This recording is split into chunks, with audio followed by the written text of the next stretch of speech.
welcome to In the Air, On the Air. I'm Commissioner Kate Thiel, and I'm here this morning with Chris Willenborg, the airport manager of Barnes Regional Airport. Good morning. Hey, good morning, Kate. How you doing? I'm doing well. So we have a lot of things going on at the airport, and I'm going to have you maybe explain a few of those things to our viewers that are watching. Absolutely. So it's been a busy 3 months since our last taping out here at Westfield Barnes Regional Airport. For those of you out in the public, Westfield Barnes Airport is a Part 139 certificated airport. It's a military and civilian joint use facility. We have about 50,000 takeoffs and landings a year here at the airport, as well as we encompass 1,200 acres of property. So just a quick overview of what's the infrastructure here. But over the last 3 months, we've had a lot going on. If any of you have been up to the airport, whether at Tobacco Restaurant or just to watch the airplanes here, we have a new hangar project going on right now, and they've put the steel up on the first of 3 hangars. So we're very excited about that. The second hangar will go up later this fall. And once that project's done, we'll have probably about 15 new based aircraft here at the airport. Also, 2 months ago, the Westfield Airport Commission approved a new lease with Jim Bob Aviation. This is going to allow a 20,000 square foot hangar to be built for several new business jets that will be coming to the airport. It'll also provide in the future another site for hangar development, and we're working on a third lease with an existing tenant to build another hangar here at the airport. So there's a lot of airport development, private sector investment being made at the airport, almost about $10 million. So pretty significant investment, bringing construction jobs as well as new aircraft and people to the airport. So we're very excited about that. You know, I think it's important to recognize the economic impact it has in our local community, not just with the military base here, but also, just like you said, the private sector as well. So we're excited about this. Yeah, absolutely. And what's great about it too is that our federal, state, and local legislative leaders realize the economic benefits and the importance of the airport. So as you're aware, a couple of weeks ago, we had a groundbreaking ceremony for the new main base entry gate here at Westfield Barnes Regional Airport. That main base gate entry is for the 104th Fighter Wing and the Army National Guard. But we had Governor Baker, Congressman Neal, Senator Vilas, Rep. Pease, and Lieutenant Governor LG. Yep, Lieutenant Governor Polito was out here. So we had a great event. We also celebrated that day a ribbon cutting of the new East Ramp on the opposite side of the airfield. That was a $4.7 million investment of state funding, which is a facility that can be used both by the military and the civilian side, and has been used. We've had some visiting fighter aircraft here, as well as Gulfstream using that ramp for engine runs. Going back to that ribbon cutting for the new entrance, that was such a high energy day. That was really a nice day. And I was able to network with some of our state leaders, and just the collaboration. And I like how they talked a lot about the bipartisanship, you know, with Governor Baker being a Republican and Congressman Neal being a Democrat, the congressional level. But those partnerships are so important, and it was just such a great day. It was a beautiful day, a little windy, but it was just wonderful to see all of our leaders working together to support this area in Western Massachusetts. It was a lot of fun. Yeah, absolutely. I mean, to maintain a facility of this size, 1,200 acres, 3.5 million square feet of pavement, a lot of airfield lighting, all that takes that collaboration and partners on a federal, state, and local level, and the private sector also, because we need to have the private sector invest in the airport, build their facilities to utilize this unbelievable transportation asset we have here in Western Massachusetts. And then we're also expanding, we're widening that runway down. Is it Bravo South? I always forget the name of the right name. So taxiway Bravo South, yes. So actually last week we had our annual meeting with the FAA and MassDOT to go over our 5-year capital program. Our number one priority project for next year is the reconstruction and relocation of taxiway Bravo South. The engineer estimates right now are about $17 to $18 million. Wow. And we have multiple funding sources for this. So we have FAA funding, we have military funding, we have MassDOT Aeronautics Division funding and city funding for this project. So Now, how does that impact the local pilots, or is it the private sector that it impacts, or the military, or both? this will be a benefit to both military, government aircraft like the Okay. fighters, as well as civilian operations, whether it's recreational pilots or business aviation or sport team charters. Okay. We'll have a full-length parallel taxiway that's 75 feet wide with 25-foot shoulders. Oh, that's great. If we can switch gears for a second, we have a new tower manager, right? And I've met him twice now. Do you want to let everyone know who he is? And Sure. So the previous tower manager, Brian Mitchell, recently retired after 40 years of being an air traffic controller between Bradley Airport and here at Westfield Barnes 40 Regional years? for over 40 years. So, we really appreciate the partnership and collaboration working with Brian over the years. And he retired last month. Mm-hmm. And so now we have a new tower manager, Nick Anthony. He's from Texas. He's a retired Air Force air traffic controller and has been working with Midwest ATC for the last 2 or so years. So Nick and his family are looking to move into Southwick. Nice. He has 4 children, Yeah. and he's excited to be here in Western Mass. And Yeah.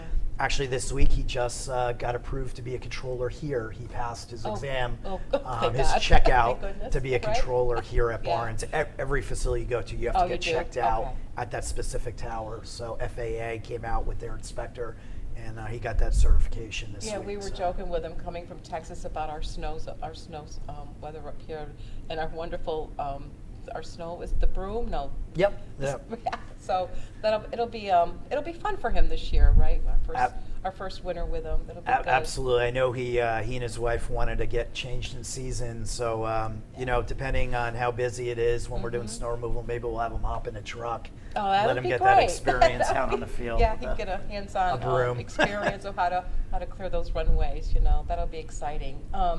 And also next year, Chris, which we're very excited about, is our airport's 100th anniversary, and we're going to have some events scheduled for that, and we're excited about that. And we also have some of our tenants, and are going to. They've created a nonprofit organization called Friends of Barnes Airport, so we're excited about that. I don't know if we want to talk about some of the events. Sure. For next So year? absolutely. So with the 100th anniversary, it's a major milestone, and I've mentioned this before, but what's unique about this airport is that it was started by business leaders of Westfield and Holyoke, actually through the Chambers, Yeah. their version of Chambers at the time, and they had the foresight to see the potential, the importance of transportation, economic development. 1930s, the city of Westfield purchased the airport from those business leaders, and the 104th became a tenant here in 1947. But this airport started out as a civilian airfield.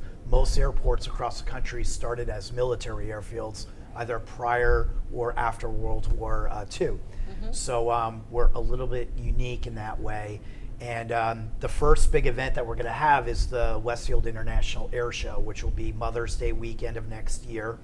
And the 104th Fighter Wing is working on getting the acts together for that event. But on the Saturday and Sunday of Mother's Day weekend, I believe it's the 13th and 14th of May, that'll kick off the celebration of events up here at the airport. We're also going to be looking at doing a food truck fly-in type event, so the general public will be able to come up to the airport, enjoy the food, as well as see aircraft that fly out of here at the airport. So we're looking to do an event with that. Locally with our tenants, we're going to do a flower drop competition where pilots will have a target in the middle of the airfield, and they'll be able to open their windows. Certain aircraft can do that, Okay. and they'll actually drop a bag of flour and try to hit a target. So that'll be an event. We'll probably do like a tenant day with a barbecue or something tied to that for our Yes, tenants absolutely. specifically.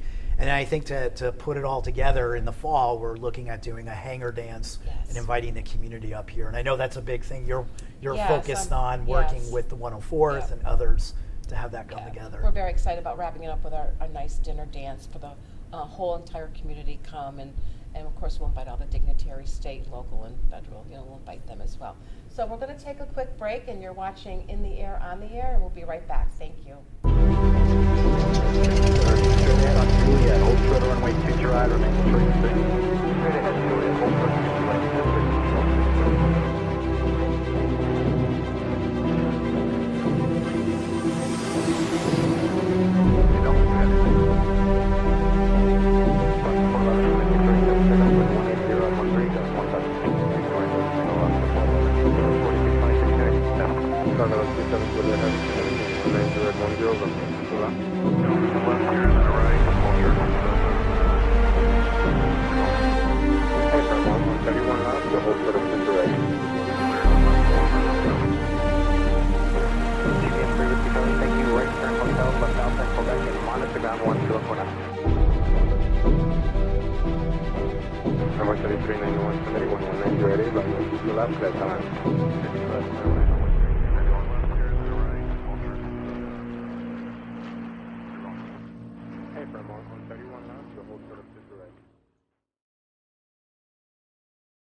Welcome back, and you're watching In the Air, On the Air. I'm Commissioner Kate Phelan. I'm here with Chris Willenborg, our airport manager, and we now have a guest, Bob Sapoli. Welcome. Thank you. Thank you for joining us. Oh, We're you're all welcome. excited about learning about aerobatics Ah. and your career in that and your history of how you got into flying. So thanks for joining us. Oh, thanks for having me.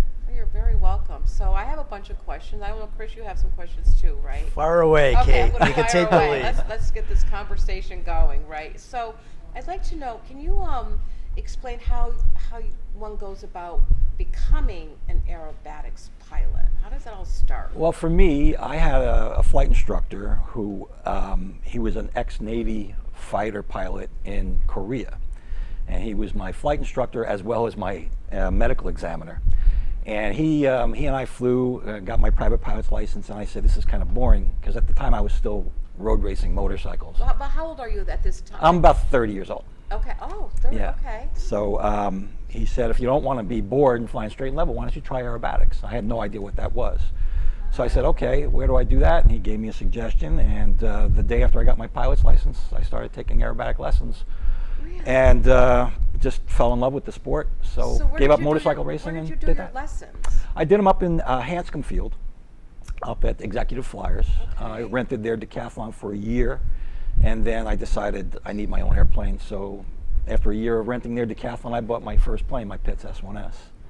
And I flew that for 5 years and couldn't get to the top level with the Pitts. It didn't have the performance. So I bought the plane that I have now, my Stodiker S300, and then started flying unlimited competition, the top level, from there on. So I did look up that aircraft. You're called the Pitts 1S. S1S. S1S. I did look that up. Very interesting aircraft. It's a great airplane. Yeah. So, so you mentioned you couldn't do certain aerobatics with that. So, are there different levels of aerobatics competition? How many are there? Yeah, so there's 5 levels of competition. There's the basic primary level, sportsman, intermediate, advanced, and unlimited. And each of the levels has more figures and higher difficulty for the figures. So when you get to unlimited, pretty much anything goes. You're able to do, or you're supposedly able to do, anything that is in the catalog of figures that the FAI puts out. So you have to follow. You said there's a catalog, FAA catalog. FAI. Oh, so it's not okay.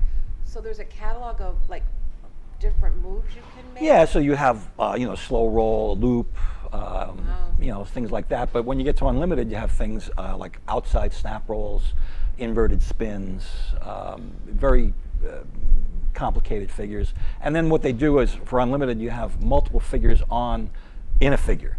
So you might have a hammerhead, which is go straight up and then pit the wings and go straight down. But on the way up, they might make you do a couple of different rolls, and on the way down, they might make you do a couple of different rolls. And what elevation are you at when you do these? The bottom of my box for unlimited was 330 feet. Oh, this is fairly low. Yes. Oh, okay. I'm thinking you're way up in the So every- 1,000, 2,000. Yeah, every level has their own bottom of the box, their own Okay. floor. So you start off at 1,500 of the primary and sportsman guys. You move up and then, move down as you get higher up in the categories. Interesting. Yeah. Chris, you want to jump in with some? Yeah, sure. Go So, ahead. Bob, as you know, our industry is facing a lot of workforce challenges, and getting students and young people involved in aviation, it really is a grassroots effort. I'm curious, in your experience, like, how did you find out that you had a love and passion towards aviation? Was there an event that, or someone introduced you, or you went to an airport? But when you were younger, when did you realize you wanted to be a pilot and fly? Like, what triggered that? So as a child, my father was in the Air Force. He was a crew chief for B-29s, and but he never flew. He was always on the ground. So I always had this interest from my father on airplanes, and then I always made my little model airplanes, like every kid does. You know, you have your little glue and you're making your models, your plastic models. I must have made 100 airplanes. Always wanted to do it, but never really had the ability or the funds to do it. And it wasn't until later on in life, when I finally had a real job and was making money, that I could afford to start my lessons.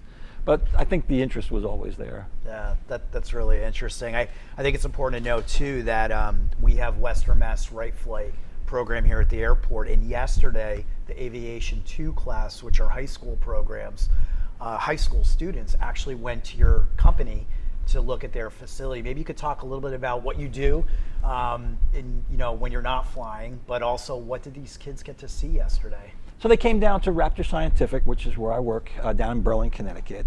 We make mass properties measurement instruments, which measures weight, center of gravity, moment of inertia, product of inertia for aerospace, for automobiles, for satellites. We even do this for U.S. Golf Association.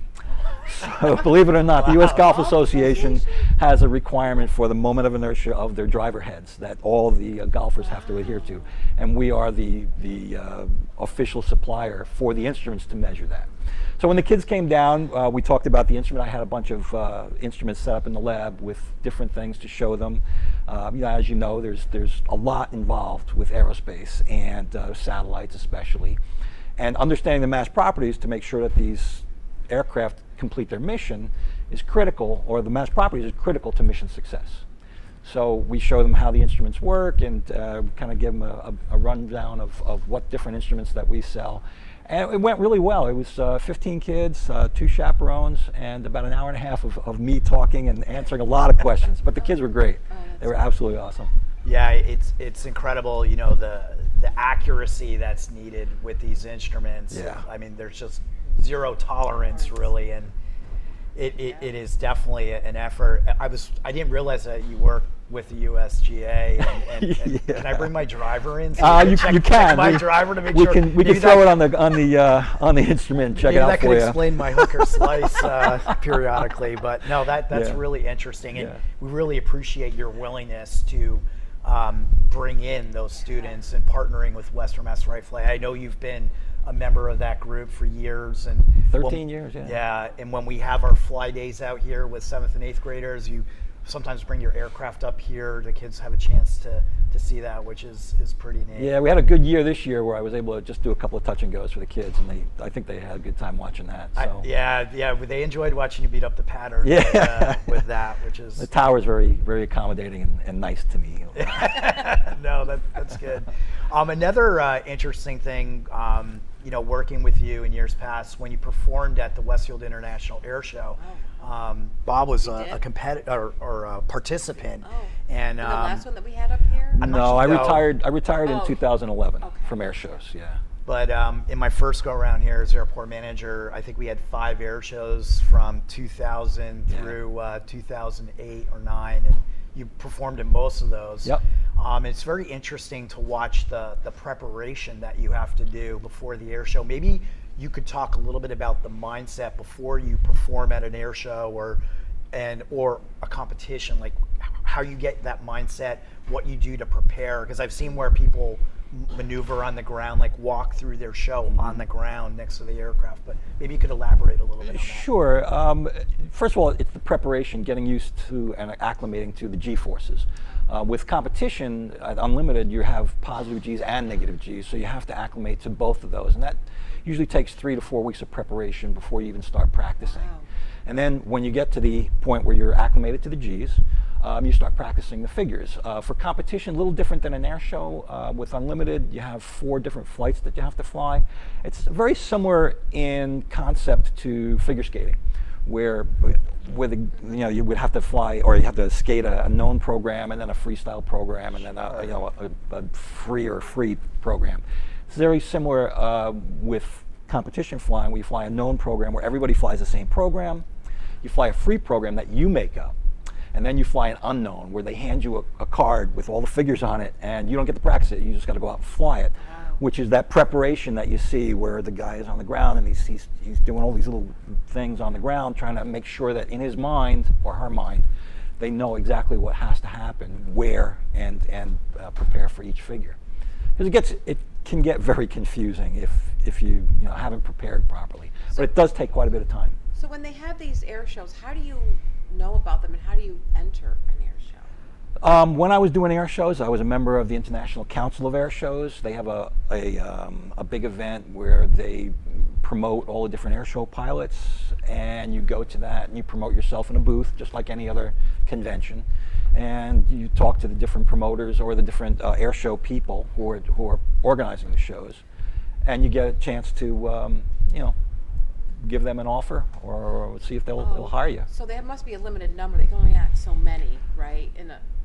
Well, yeah, typically 6 to 10 performers at a show.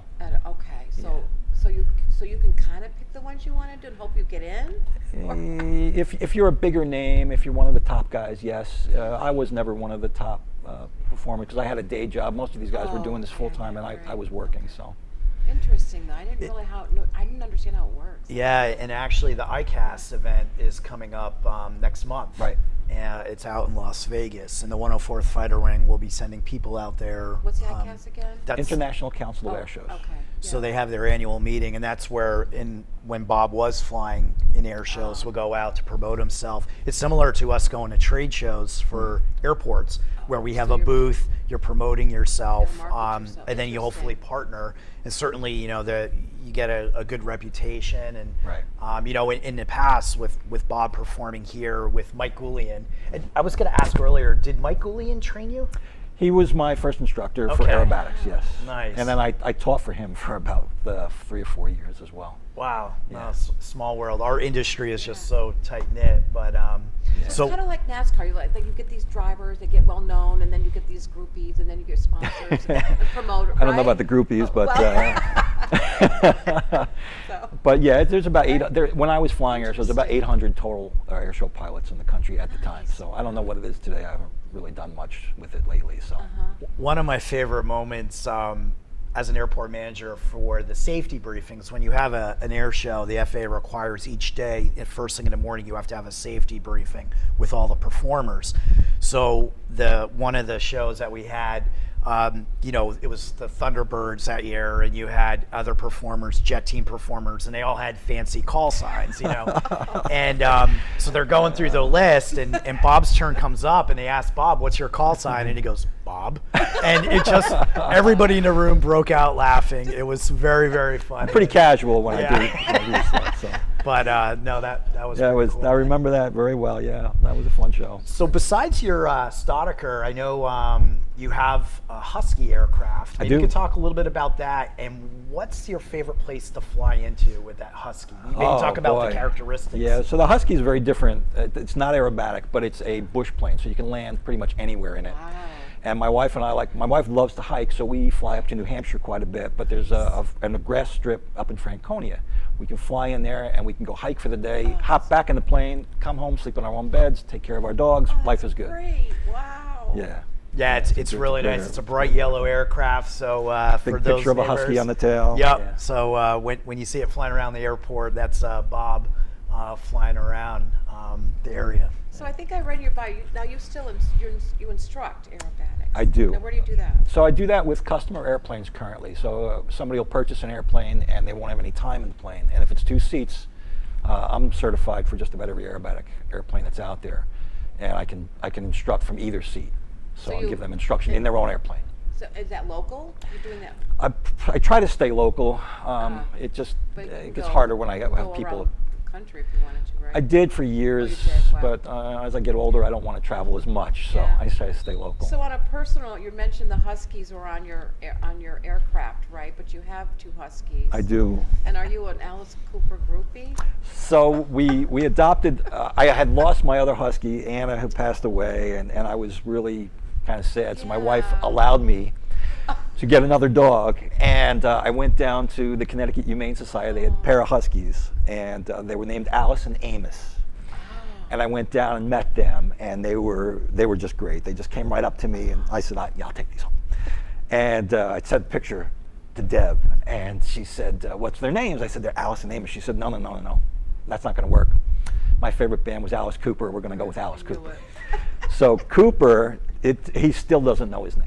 He's a great dog. Still doesn't know his name, but Alice knows her name, and she knows exactly. So. Isn't that funny? Yeah, they're Wow. great. They're nuts. They're huskies. They're crazy. Well, listen, thank you so much for taking time out of your day to be with us. It's You're been welcome. great learning about your career in aerobatics, and we really appreciate you being here, Bob. Thank You're you welcome. so much. You're very welcome. It's a We're lot of going fun. to take a quick break, and we'll bring on our next guest, and we'll be right back. Thank you. Fighting is not good when you're on a plane. They'll go to jail if they keep doing that stuff. I would be really scared. I would not like that if someone did that to me. They should know better if they're like adults. They're a grown up and they have to play a good role model. I think it's very disrespectful. You could distract the pilot if it gets that bad. That is so unsafe. They should stop.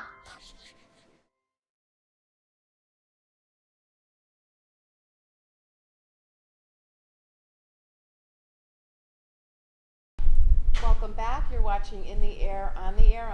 I'm Commissioner Kate Phelan. I'm here with the airport manager, Chris Willenborg, and we're here to welcome our second guest for this morning, Bruce Green. Welcome. Thank you. Good morning, Kate. Thank you for being here. We're so happy to have you. Oh, it's a pleasure for me. Yeah, well, great. So we're going to get right into aerobatics. That's what we're talking about today, aerobatic flying. Okay. So I noticed from your bio, I think you started flying early with your dad. Yeah, my father bought a plane when I was, I don't know, probably 10 years old. And so I flew with him a lot. And so it's just been part of my life ever since I can remember. Now, when you say you flew with your dad early, when at a young age, was this locally or were you from this area? Yes. Yeah, we flew at an airport at Agawam, which has been gone for 30 years. I know they had an airport in Yeah. Agawam Bowls. Yeah. Really? Yeah. Where was that? It's an industrial park now. Right, like Oh, where I the energy guess. plant, the industrial Yes, I area, know that's the where it was industrial. I used to located. Yeah. work over in the industrial. Okay, I know where that is. Interesting. Yeah. Oh, that's great. But so when I was in high school, I took lessons. I flew at Bradley Field. There was a flight school there, so that was where I started Yeah. real flying Okay. and got my license there. And then flew my father's plane for many years, which was a Taylor craft, which is like a Piper Cub. You spin the propeller to start it. No. No radio or anything like that. And we flew the plane to Oshkosh a few times. Wow. And yeah, so then I had an uncle who was an airline pilot, and he used to build planes and restore cars and things like that. And I had lost touch with him when I was in college and that, but afterwards I met up with him, and he took me for a ride in a plane called the Skybolt that he had built. And this was an aerobatic plane, and so we did some aerobatic maneuvers, and it impressed me enough that I bought the airplane off of him. Wow. So that was the beginning of the aerobatic flying for And me. about what year, how long ago was that roughly? That was in the early 80s, Wow, started so then. 40 years ago. I had, watched people fly aerobatics at air shows, and Yeah. It's always seemed fascinating, and never thought I would actually do Do it. it. But No, I yeah, just that's ran great. into him, and he took me up and demonstrated a bunch of stuff to me, and Oh, that's great. that was it. So I think you've been competing, since 1999, I think Yes. your bio said, so over 23 years. Yes. That's wonderful. You want to talk about your career in competition? Well, I had bought the competition? Skybolt, and I flew aerobatics. My uncle taught me Yeah. basic stuff, and I would take people up for rides and have fun with it. But Bob Sapoli got me into the competition flying. Really? Our first guest. Wow. Yeah, Bob's a very serious competitor, and I know he's somewhat modest, but he's an extraordinarily good pilot, and took the competition stuff to a very, very high level.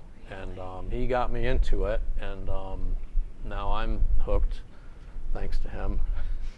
But it's competition flying's a little different because you have to. It's a very disciplined environment, and you have to work hard to get scores, and it makes you a much, much better pilot. So what's the so you can competition, obviously somebody has to win. So is it bragging rights? I mean, what is the award, I guess, for the competitions? I don't, because I'm not familiar with that. Yeah, I'm not familiar with the reward either. Oh. Maybe that you finished it? I don't know. No, there's no money involved. There's no real notoriety. The competition flying is very different than an air show. At an air show, especially one here where there's thousands and thousands of people, at a contest, they're usually at smaller airports where you're away and you're not making much noise, and most of the other people watching are other competitors. So you really just do it for the pride and the the recognition of your competitors, and you get a plaque. I was going to say, do they give you a plaque? Do you get something? They do. You get a little wooden plaque when you win, and it's a very expensive plaque. Well, that's nice. But it's it's very different than an air show, yeah. And it's, like I said, it's a very disciplined environment. You're scored on every maneuver, and you're typically up higher than you are in an air show. So you say you're scored. So how many people are, quote, judging this competition? Typically, there's 5 judges at for each category. Sometimes there's only 3, but almost always there's 5. I'm assuming that they have experience in competition themselves. I mean, how do they know how to? Actually, you do not even have to be a pilot to be a judge. Really? There's criteria that they use. For example, if you pull to a vertical line, if you're not vertical, each 5 degrees off, they take a point off. Okay. You start every maneuver with a 10, and they take points off for everything that you do wrong. So most of them are competitors, and they have a judge's school, which I've been to, so that I know what they're looking for. But there are judges that are not even pilots, and anybody can do it. I know you have plaques, so you've won a few times, right? I have. I've seen your plaques in your office. So. Thanks to mentoring and coaching by people like Bob that have really helped me out to become a better pilot. I have had some success.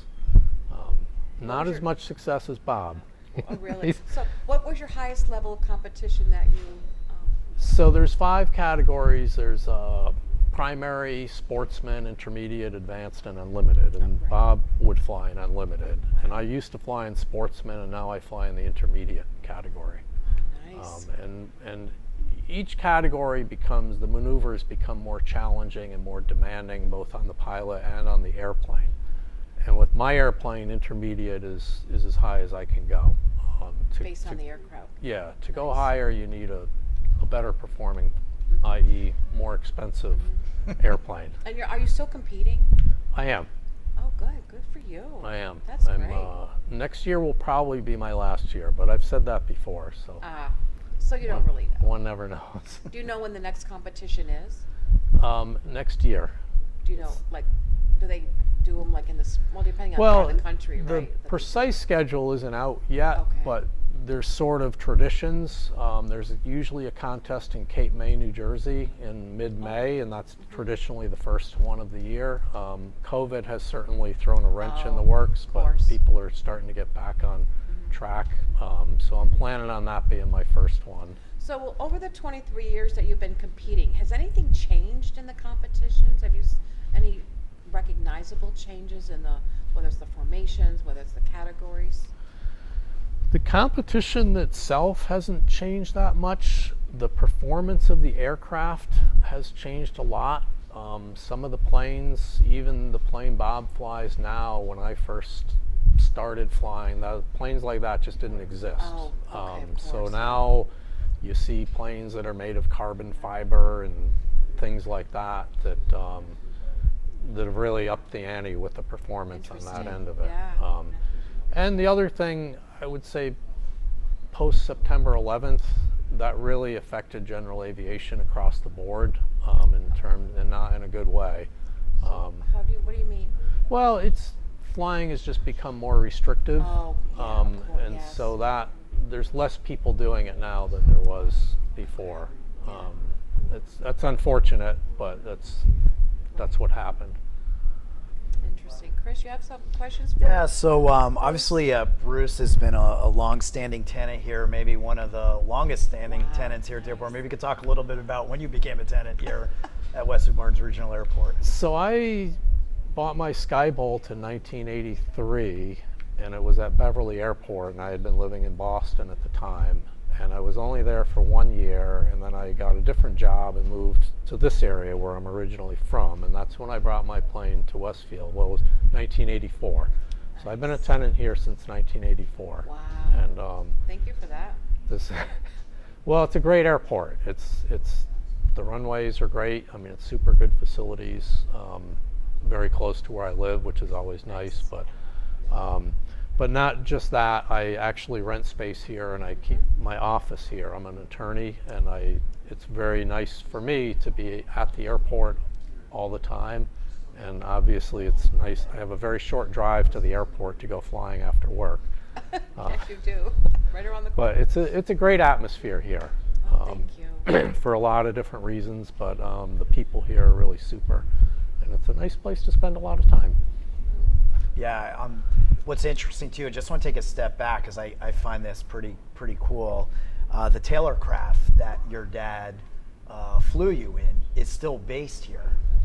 Yes. Maybe you could talk a little bit about that. So my father had the plane. Originally we had it at Bowles Airport, and then my father made it into a seaplane. And we live on Lake Congamon, so he flew it off of Lake Congamon for a lot of years. And when he got older and stopped flying, I sold the plane to a friend, Kevin Codbout, who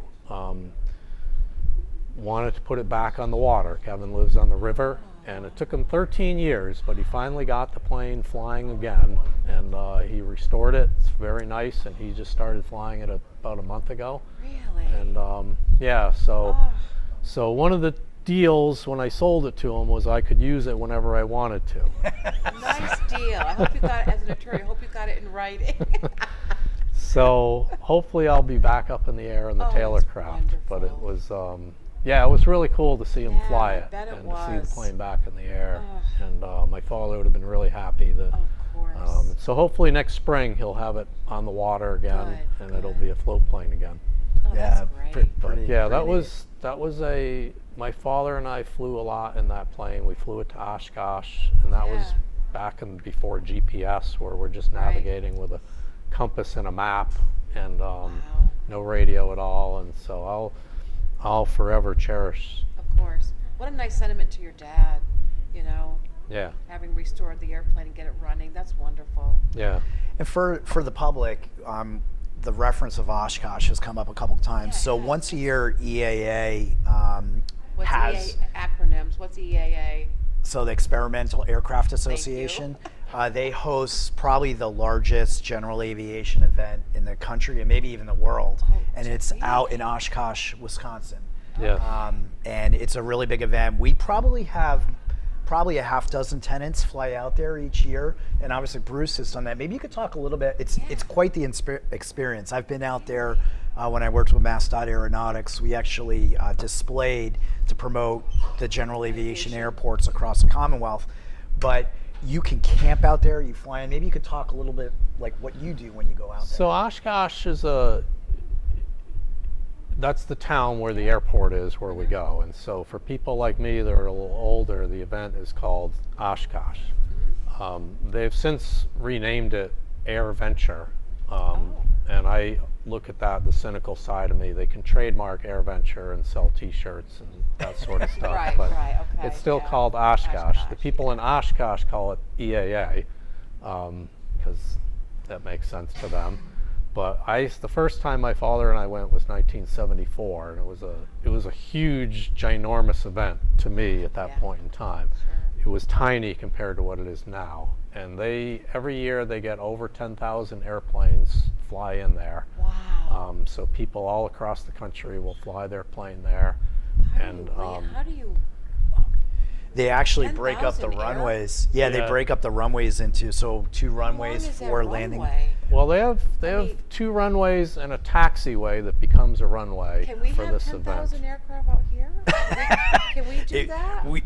with some work, it would be possible, but it'd be a lot of work. They Interesting. have Wow. fine-tuned the process over the years, Yeah. and they bring in controllers from all around the country, and it's a prestige thing for controllers Oh, to I'm go there sure. and be one of the manage controllers all to that, yeah. get people in and out of there. Interesting. And they really do a great job with it. Like I say, every year they refine the process a little bit more, and people, it's a very daunting thing to fly in there, and many pilots are intimidated by it. But I always tell them, every year 10,000 planes come in and 10,000 planes leave, and nobody's flown into each other doing it. That's wonderful, yeah. So right. they had, I think the total spectator participation this year was over 600,000 No. during the Over course half a of million people. during the course of the week.